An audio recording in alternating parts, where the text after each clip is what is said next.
For those of you staying here, we're headed to Matthew 24. Matthew 24. If it's helpful, it comes after 23. Matthew 24. Any of you have been watching the Olympics? Anybody watching, keep track of them? Okay. With camp and stuff, I didn't watch them at all, and from what I heard, it was extremely disgusting, the first part of the Olympics. Yes? No? Yeah, just horrible, horrible things. I had prepared this a couple weeks beforehand. I'm almost tempted not to do the trivia about the Olympics. Did I lose my...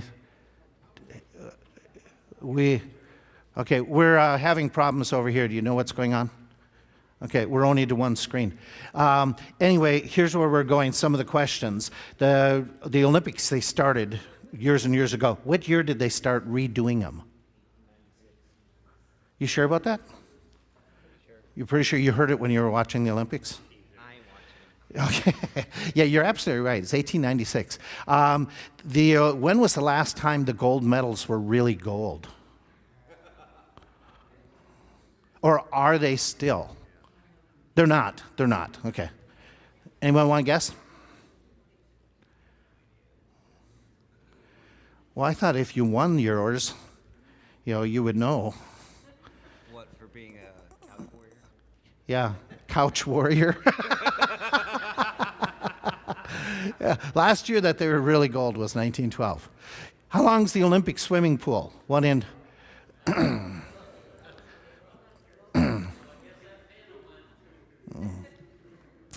Have we lost them totally? There we go. How many in meters? Oh, you are smart. It's 50. It's 50.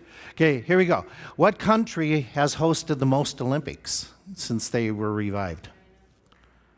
What did you say, China? No. France, no. Germany, no. You're getting closer. Greece, no. Now you're really close. It's USA. It's USA. Yeah. So, okay.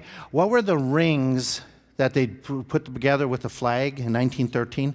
They decided that they'd put the rings. What did they base it upon? Did they base it upon the 5 inhabited continents at that time that they were aware of? The athletes' virtues, speed, strength, skill, honesty, determination. The 5 countries who played in the first Olympics when they were revived.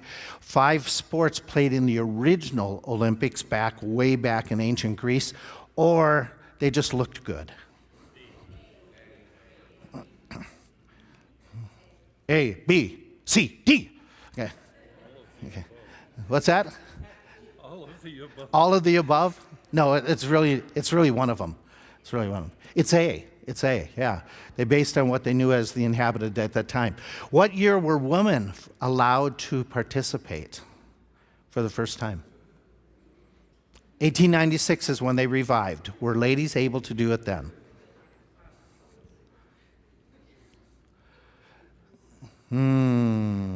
1900. Let's take it a little bit further. What sports were they allowed to participate in? There is equestrian with the horses, tennis, golf, swimming, badminton, archery, foot races, diving, volleyball, gymnastics, fencing, figure, winter sports. Which one? Actually, there's 2 other sports that went with this. There is sailing and croquet. No, not crochet.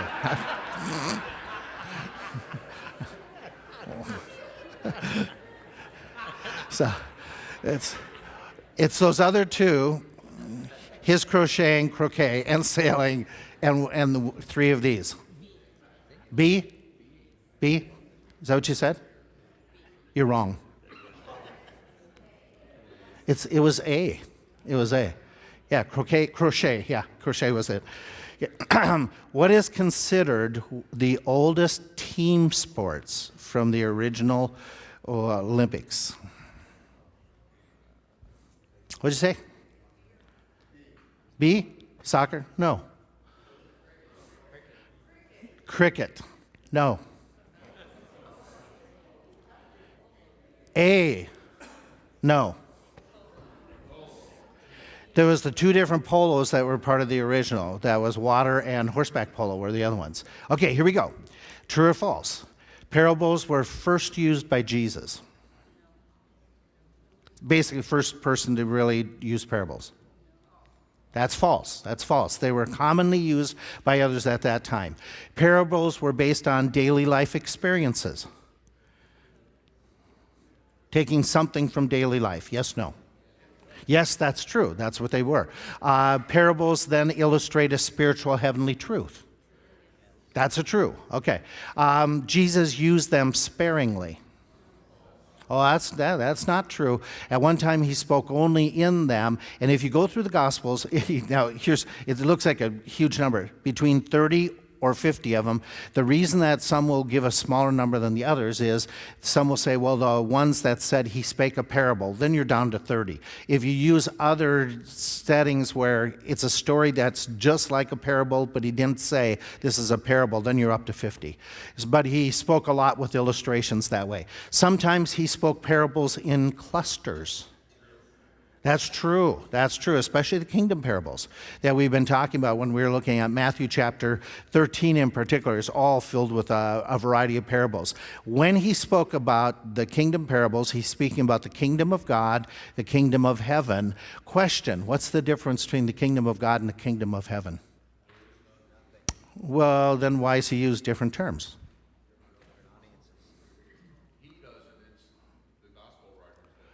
Why would the gospel writers use different terms? Okay. Terms were used interchangeably. Kingdom of heaven is what Matthew calls them. Most every time he refers to them as the kingdom of heaven. Luke and Mark call the same things kingdom of God. Why would Matthew use kingdom of heaven, not kingdom of God? What's that? Who he spoke to, who he's writing to. He was writing, Matthew primarily is directed towards Jews, and they wouldn't use kingdom of God.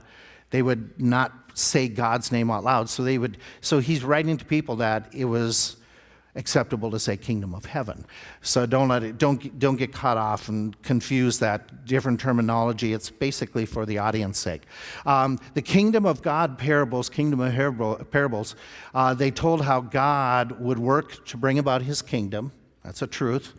Wanted kingdom citizens to live here and now. That's a truism. Okay? And who can and will live in this future physical kingdom. That's a truism. Especially the one we're looking at today deals with that last one. We're in Matthew chapter 25, actually. We're going to start with 24, but we're jumping into Matthew 25 and trying to cover 2 today. This setting behind the parable, just to make sure we're all on the same page, since we haven't looked at this for a couple weeks and spend time with it. Jesus is talking in Matthew 24 about when his kingdom is coming. He tells this entire sermon of Matthew 24 and 25, he's describing his coming back again the second time. And as he's doing that, he's giving them signs and what to look for right before he comes in power and great glory. And as he's doing that, he makes it very clear in the first few verses of Matthew 24, no man knows the hour or the day.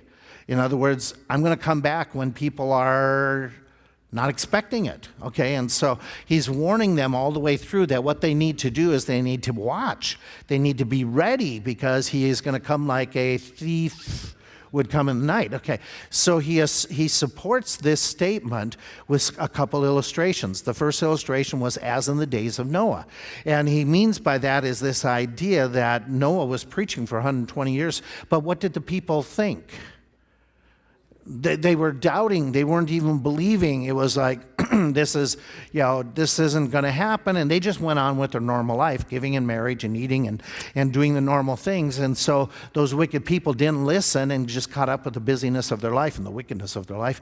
And then when the day of judgment comes, it catches them unawares and unprepared. And God had already shut the door of the ark as the waters of the deep broke out. And so they were left behind to be washed away in the flood.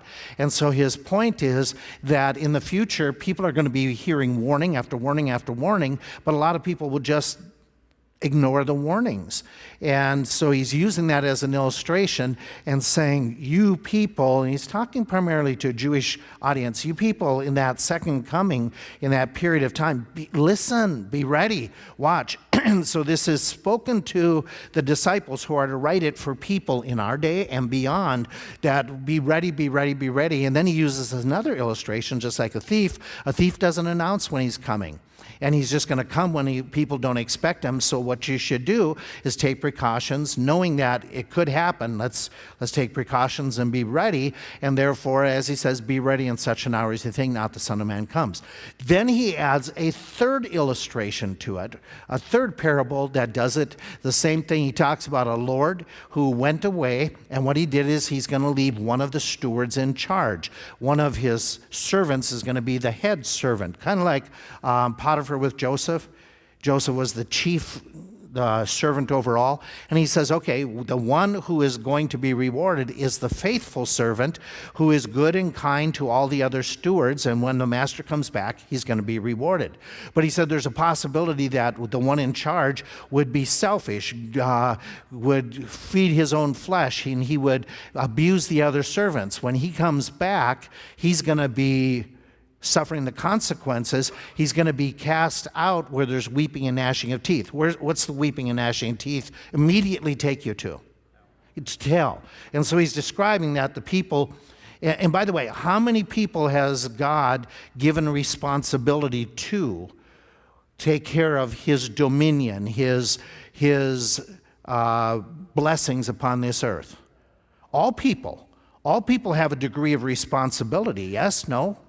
Okay, because some of the treasures he's put in our hands are life, time, treasures, possessions. So he puts them in the hand, and he's describing there's going to be two different type of folk. And so come those two different type of folk, many of them are going to divide it at the sheep-goat judgment. And they're going to be cast aside, those who have not prepared for the Lord's coming and just looked at feeding their own flesh.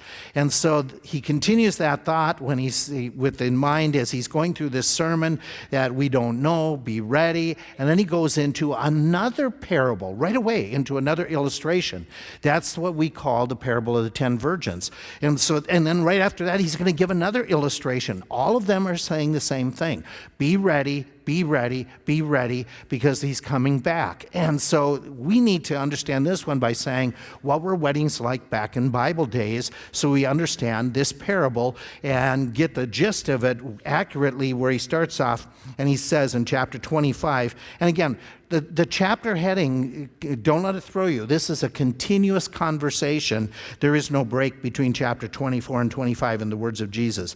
Then shall the kingdom of heaven be likened unto 10 virgins which took their lamps, went forth to meet the bridegroom. 5 of them were wise, 5 were foolish. They that were foolish took their lamps, but they took no oil with them. The wise took oil in their vessels with their lamps, and while the bridegroom tarried, they all slumbered and slept. At midnight there was a cry made, Behold, the bridegroom is coming, go out to meet him. Then all those virgins arose, trimmed their lamps, and the foolish said unto the wise, Give us of your oil, for our lamps are out. The wise said, No, lest there be not enough for us and you, but go rather to them that sell and buy for yourselves. And while they went to buy, the bridegroom comes.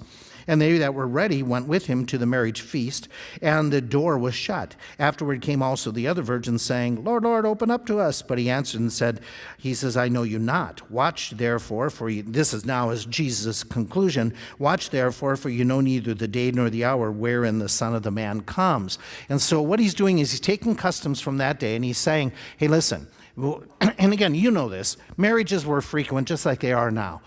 They were a big event, common event, so every family is celebrating them. They came in 3 basic parts. There's the engagement, where the groom and the family made an arrangement for the marriage, a payment was made. Then there's the betrothal period, lasts about a year. During that time, the groom is building the house, preparing it. The bride is preparing the inside stuff for the house and herself, getting ready to set up house. And then comes the wedding day. Now, they might know, okay, this is the day, the groom and the celebration, because we're inviting people. But the wedding day would start off basically this way. The bride and her family and maybe friends, they're at her house. They're getting ready. They're doing their family celebration. She may even have her, what we would call today, maids of honor with her. And they're there and they're waiting for the groom to come, and he's going to pick up his bride, and then they are going to caravan together, march through the streets, pull the tin cans, carry the sign, just married. They're going to go back to the groom's house. So this procession was part of the beginning of that actual day of celebration. They get back to the groom's house, and then that's where they would pronounce the vows to each other, and then they would kick off the feast that would last even longer for several days at the parents' house. And so sometime during the day, the groom's going to show up. And usually the groom would show up sometime late morning or sometime late afternoon. The reason being is we're going to hit towards a meal time. We're going to get the big meals of the day. The big meal of the day would be, late, it would be 11-ish o'clock in our morning, or it would be, right about sundown, 7 o'clock. And so he's going to kick off this whole celebration shortly before that. And so if he wouldn't come early in that day, then you have a clue that he's probably going to come in the afternoon. And sometime in mid-afternoon to pick up and then take back to mom and dad's house. And so in this situation, the groom would come with his family and friends, and he's going to pick up the bride. And we have already mentioned all this, how they would normally come at those two different times. But in this story, things are a little bit different. Okay, in this parable, we're talking about the bridesmaids. We're not focusing on the groom. We're not focusing on the bride. This parable is talking about the maids of honor, if you do that. The gals in the wedding party. And so they would be the part that would be with the bride. They would be at her place, waiting for the groom to come up and to celebrate. And if they see him coming down the road, they would go out and form part of the caravan and let the bride come traipsing through with the groom, and everybody would have lines on both sides. And today they would throw, whatever, the rice, whatever. And so they'd be waiting with the bride. And in this story, the groom tarries. How long does he wait? Usually they come late morning, late afternoon. What's this guy do? Okay, he's not coming until late. Okay, when he comes, he's coming late enough that what happens to the bridal party? The ones waiting at the bride's house? They go to sleep. So that's indicative. We're talking beyond the norm. He's coming beyond what their expectation is. And so when he's coming, it comes late at night that he shows up. And in the meantime, they've all gone to sleep. But then the word is, hey, we see the caravan coming, the parade coming, and the groom is coming, so we got to get up and get ready. And so what happens is these gals who hear it, what does the verse say that they do? When they hear that the bridegroom is coming, they get up and what do? They trim their lamps, is what the King James says. What's it mean to trim your lamp? Okay. So what they're doing is understand that back in those days, so if he's coming and it's dark, and even if he comes, right at sunset, and then we're going to go back, it's dark, we're going through streets, we want to have some type of light. Again, they didn't have street lights, yes? We understand that? Okay, so they're going out in the dark, and they could be, if they're on the countryside, they could be walking from one country farmhouse to another country farmhouse. And so you want a flashlight. Does that make sense? Okay, so you would have your own personal flashlight. And even the bridal party, they would have their own flashlight. And again, we all understand they didn't have cell phones. It didn't make it easy. They would carry their lamp, and they would take this as their flashlight. And it could be that they were holding this saucer-like thing that's their lamp, or typically, a lot of times, in order to get better light, they would have it on an extended pole, yay long or so, and it would be the saucer-type thing with your wick floating, that would then cast a broader light. And so what's happening is, it's evening already, he's coming late, they have their lamps, they have some type of indication already that it's going to be, this one's happening later in the day, and they all have their lamps, they all have their flashlights, but a certain group of them, they don't have their batteries, the excess oil. They have enough in it to just get it going a little bit, but without care. And understand, back in those days, what they would do, and it wasn't uncommon, if you were moving about at night, you could have an extra flask of oil that you would carry in some type of a goat skin or something. It wouldn't need to be much, but you would have your own personal flask for your own personal flashlight. And so in this case, 5 of them had their extra flask. which was normal, and 5 of them didn't, which could be normal too, that they weren't thinking we're going late at night. And so to trim the lamps basically says, okay, they're lighting the wick, they're getting it ready, and they realize, hey, we don't have enough to keep on going. And we're not going to make it back. So lend us some of the oil that you have. And so in this story, it goes on, they're called foolish. Jesus is determines and addressing them. He says the foolish ones didn't have that extra flask with them. The 5 wise ones, they did. And remember, he's not decrying their personality. He's putting it in the context of what would be wise and what would be foolish. What is his overriding theme in all of these stories? Be ready because he's coming back anytime. Okay, and so that's all he's talking about. He's not talking IQ status. He's not talking anything else. He's just saying who were the wise ones who were ready for a sudden appearing of the groom, and who were the foolish. And so in this story, they ask, the 5 foolish girls ask the 5 wise girls to do what? Share what oil you have from your flask. Here's where some critics say, this is Christian teaching. These 5 wise women would not share with the others. Christianity is not a loving religion. He's promoting selfishness. Okay. So how do you answer that these 5 wise ladies were not being inconsiderate and selfish? They weren't being sacrificial.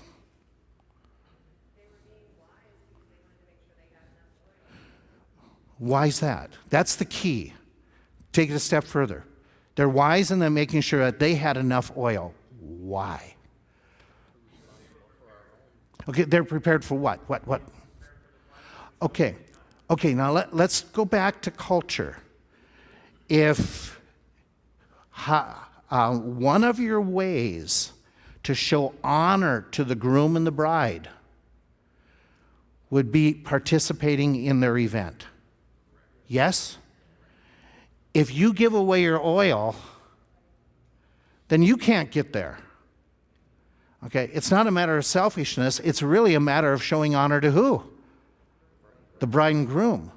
So if I share it with you, then both of us are kind of dissing them by not taking part in something that we were invited to. Remember, if you're invited back in those days, you showed up.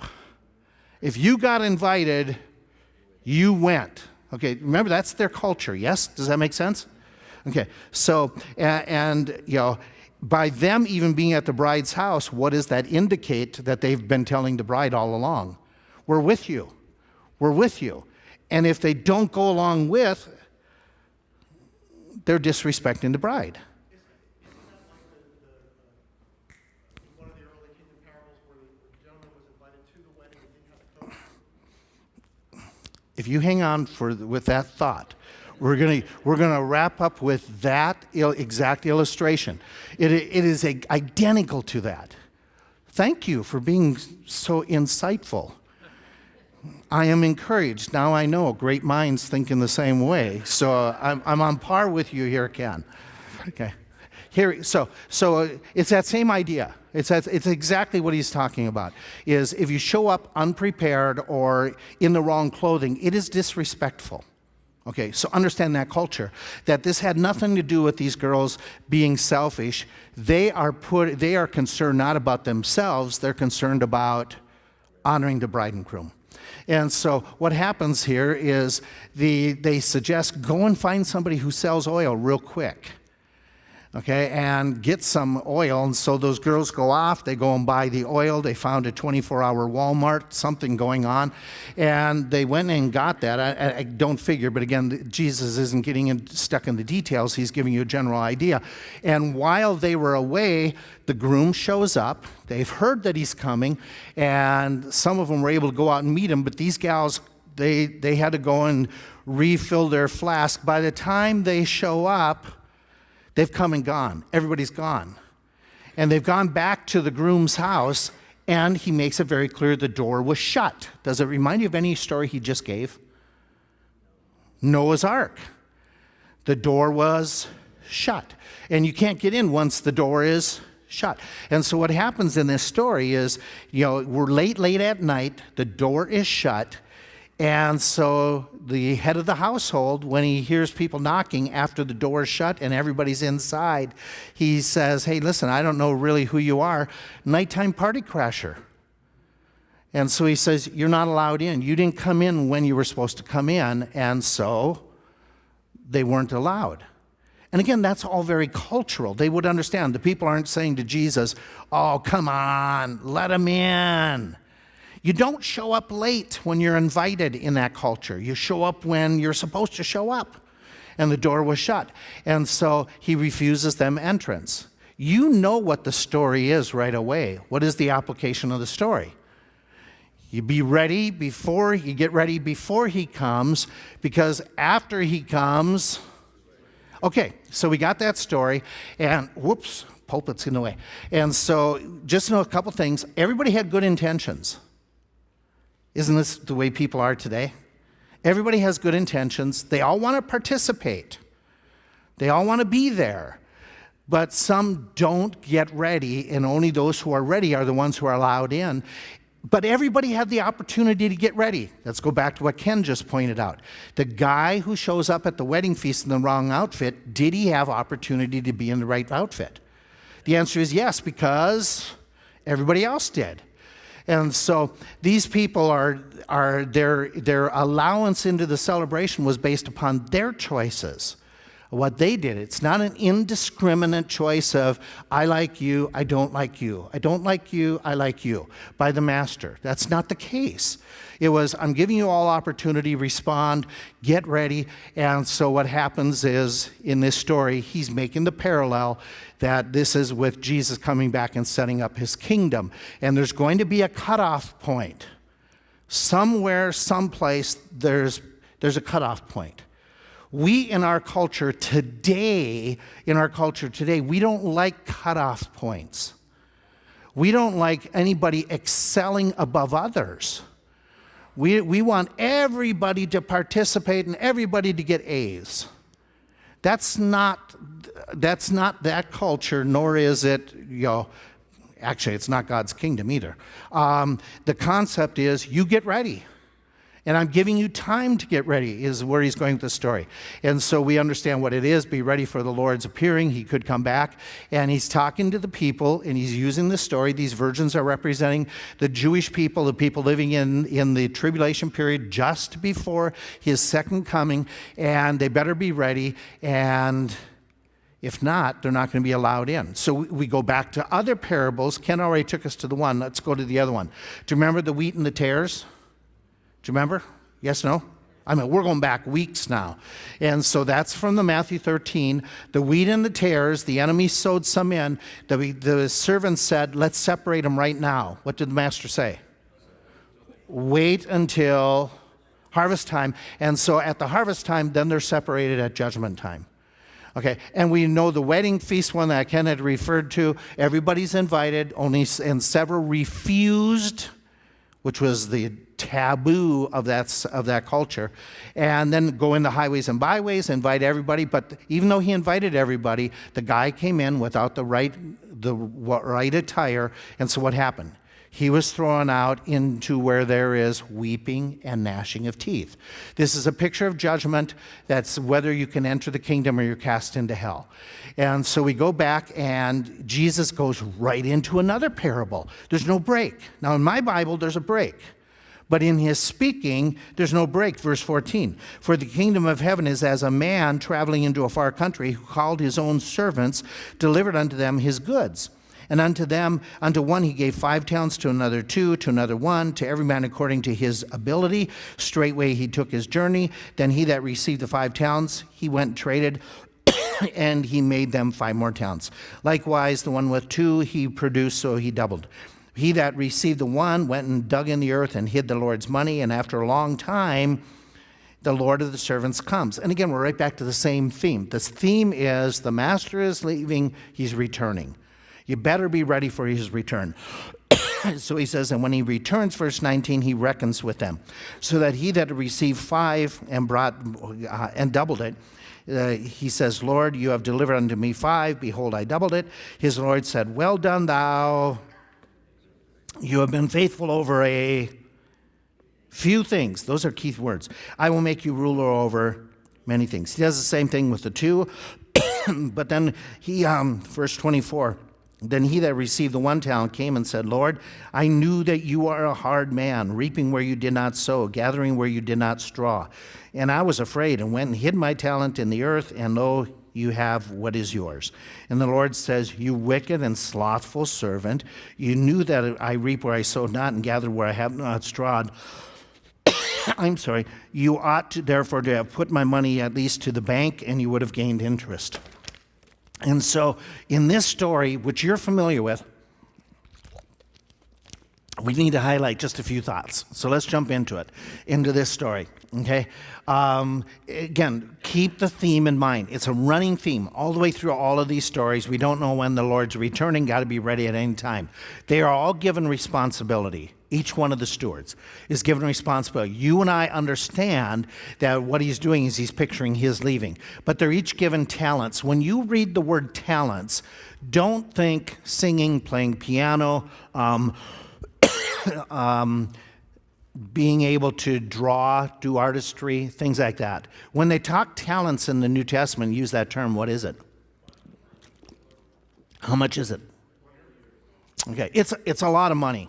Okay, it's a lot. Okay, it's more than, we're talking. Talents could vary based upon the material that it's used, whether it be silver or gold or its weight in different aspects. But the point is, this master has a lot of riches. And he's giving some of his riches to some of his servants. And so the large amounts that we give, again, he doesn't exactly give us all the figures, which isn't the point of the story. The point is, out of grace and generosity, the servants are entrusted. The distribution of the talents is based upon the sovereign choice of the king and also the ability of the servants. And so the king chooses. He doesn't give it equally. Okay, which that's okay. God doesn't have to give everybody the exact same abilities, responsibilities. That's up to him. It reminds me exactly what the Romans talks about and 1 Corinthians chapter 12 talks about. The Spirit gives gifts as he decides to give gifts. And so in this regard, God is making a sovereign choice as pictured by the master, and he's giving some of his riches to different people and basing it upon their abilities, what they can do, and that's okay, that's fine. And so what happens is the man who had the 5, he doubled it. The man who had the 2, he doubled it. The man who had the 1, okay, he doesn't produce anything with it. He's like getting the seed in the soil and doing nothing at all with it. And so what happens here is he hides it, he digs it. What's that mean to you? Is that a stupid thing to do? Is that really weird to do? If you were living back then, how would you understand he went and dug a hole and put the money in the ground? What'd you say? Yeah, he wasn't doing anything really bizarre. Was it a common practice at times to hide your possessions in the ground somewhere? Yeah. So he's not doing something that is like he's bizarre, weird. He's just doing what people did, and he's going to hide it and not take any risk. Do you remember we read about this in Matthew 13? The man who finds the treasure in the field, and he sells everything to buy that plot of ground to get the treasure. Okay, it's that same kind of concept. So don't look at it and just say, oh, there's got to be something really weird here about this guy digging a hole and putting the money in. He was just doing what was a common practice.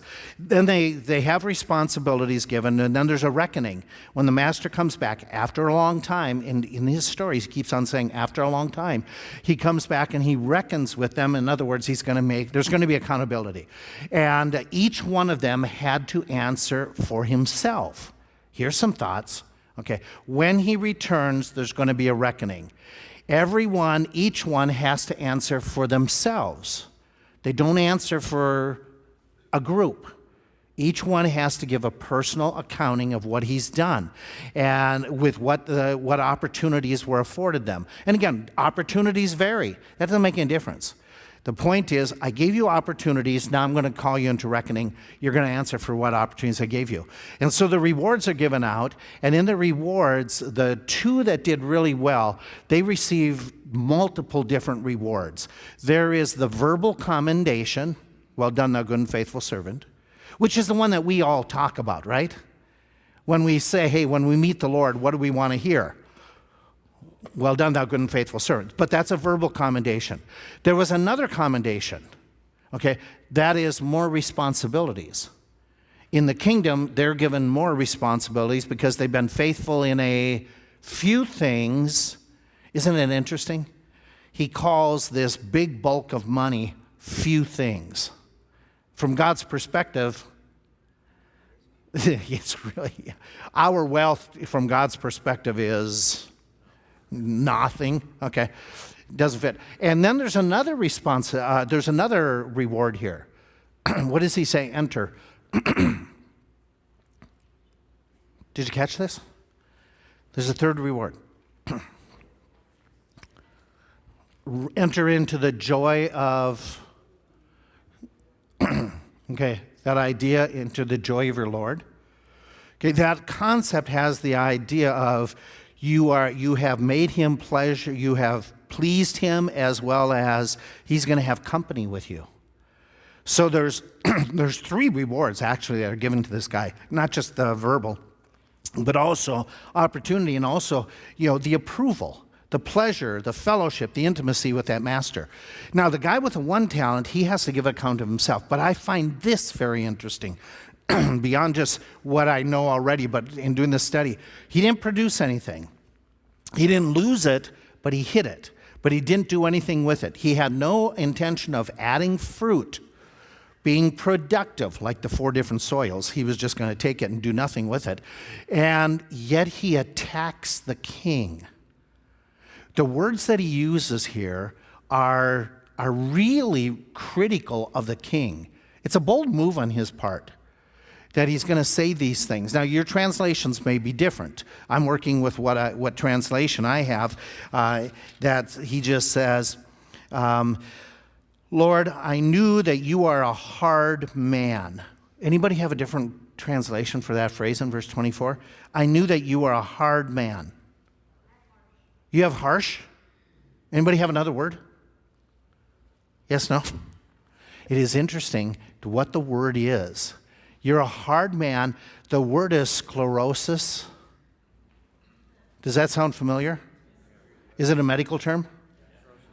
Yeah, it's that idea of something hardening.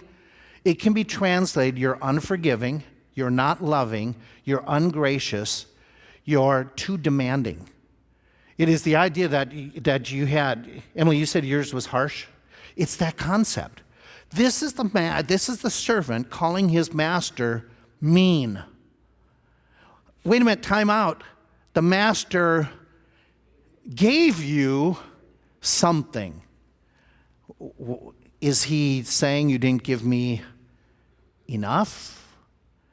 I deserved more? We don't know. But he's accusing the master, you're a hard man, and then he makes this statement about the master. He says, you're a hard man, you reap where you did not sow. You gather where you did not straw. What's he mean by that? What's he implying by that? The master doesn't deserve. You're taking things that you didn't work for. You charge too much tax for all of my labor. Does that sound like citizens sometimes? Yes, no? Okay. And sometimes, are they right? Yeah. The government can take to it. But in this case, it's very personal. You're going to take something that you gave me. In the non-woke world, what do we call somebody who gives you something and takes it back? An Indian giver. That's a non-woke world. Okay. So he's basically saying you're a cheat. You're the lazy one. You're the one who, you gave it to me. Now you want it back. And, you reap where you sow not. In other words, you're not a charitable person. And at the same time, it's coming out of the mouth of a person that the king didn't have to give him anything. But he's what'd you say? He's the servant, and he's calling who on the carpet. He's twisting the reckoning. Do you get the point? He's accusing. Do you ever hear people accuse God? I'm not going to follow God because God is cruel, mean, harsh. He's not generous. He gave you breath. He gave you life. But you understand where this is going, yes? Okay, that's what Jesus is setting up with this. This guy is saying, I don't think the king is gracious. He felt like the king was not kind. He really doesn't know the king. Do you remember how he starts off? I knew you. I know you. And in reality, we're going to say, no, you didn't. Okay. Or the master could reply and say, I never knew you. Okay. And so he says, I'm afraid of the king, and the king doesn't deserve what the servants are doing for him. And in the story, Jesus says, the king responds and says, wicked, slothful, lazy servant. And in that point, what I think is really interesting that goes with what verse 26, you wicked and slothful servant. Okay, let me put you back in your place. You aren't God. You're the created, I'm the creator. Okay, in this case. The least you could have done, and the master goes on and says, the least you could have done is put it in the bank. You probably would at that time got 6% interest during that period of time. And so you could have at least made some type of investment rather than just hide it. Now, did a lot of people hide it? We've already said yes. But he's saying, I entrusted this with you, expecting you to produce something. Go back to all the other parables.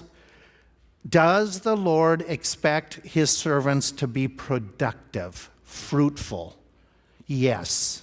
Yes. All of them, the writing theme is produce for him, produce for him. And so serve him. The rewards is God takes the 1 talent away from that man and gives it to the guy who had 5. And then what does he do with the unprofitable servant, the lazy servant?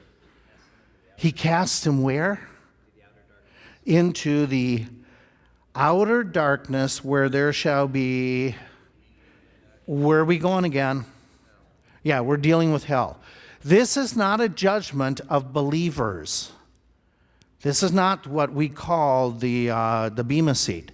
This is a judgment of whether you get into the kingdom or not.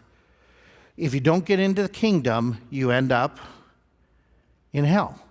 And so all these parables are dealing with that concept of that judgment at the beginning of his kingdom, of who's entering the kingdom. This is not a parable about you and I and our rewards. This is dealing with the judgment of saved or unsaved at that, what we would call the sheep and goat judgment. This is reference once again to hell. What's his point?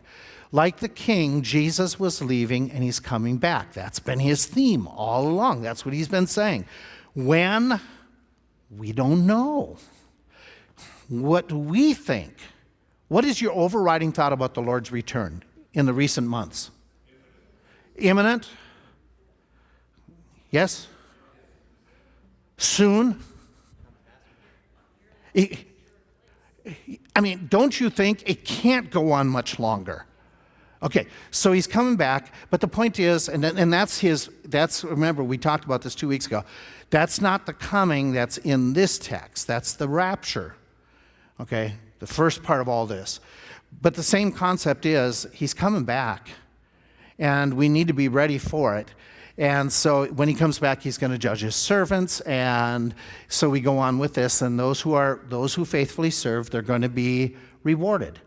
And then the conclusion is those who refuse to recognize him for who he is and do not seek to produce for him, they're going to be deemed wicked and cast into what we would call the outer darkness, et cetera, et cetera. Can I close with these few thoughts? Okay, these aren't in the best of order, so let me just go through them. In this parable, he is once again indicating everyone is a servant to some degree to God. We're not saying everyone is born again, but in the context of what he's talking about in this parable, everyone is a servant supposed to be serving God. What is the reason for everyone's existence? Glorify God. Even the unsaved? That's why he created them. He created all men are created for thy pleasure. And so everybody involved. Now, the treasures that he gives us that we think are really big treasures, sometimes material possessions, in his mind, they're few things. But again, they are given to us by God, and he wants us to use them for his glory. Every servant, every person has opportunity to serve God. Okay, let me throw this out just to see where you're at theologically. Does everyone in this world know there is a God? Everyone knows there is a God. Does everyone accept that knowledge? No. But everyone knows there is a God, yes? By creation, Romans 1. By conscience, Romans 1. Romans 2, I think, in there. Everyone knows. Everyone has that witness. And so everyone has that opportunity to serve their Creator. God expects servants to produce, to serve him, to do something. Faithful service will result in more opportunities to serve. And as well, failure to serve in any way shows one's heart, which is very similar to the bad soils, which is very similar to tares and wheat, which is very similar to the wicked tenants. Do you remember that whole parable? That the master went away, left them in charge, and then he said, hey, payday is coming. And they killed off the servants that were coming. His point is that, and again, you and I are not talking all of this is about believing in Jesus Christ. We understand that. That's an underlying in all of this parable. Without him speaking it, that's understood. So what he's talking about is responding to what you know and serving God, which would involve believing in Christ. That's the parable. And then when he finishes the parable, what does he do? Now remember he has just given 5, am I saying it right? 5 stories in a row about his coming. And then what does he say, verse 31? He returns back to when the Son of Man shall come in his glory. And then he goes into that judgment. So what we got in this story is that whole idea, the kingdom parable, get ready for the Lord's return. Well, we're at the end of our class. Let's get ready, not for the Lord's return, but for an opportunity to worship him.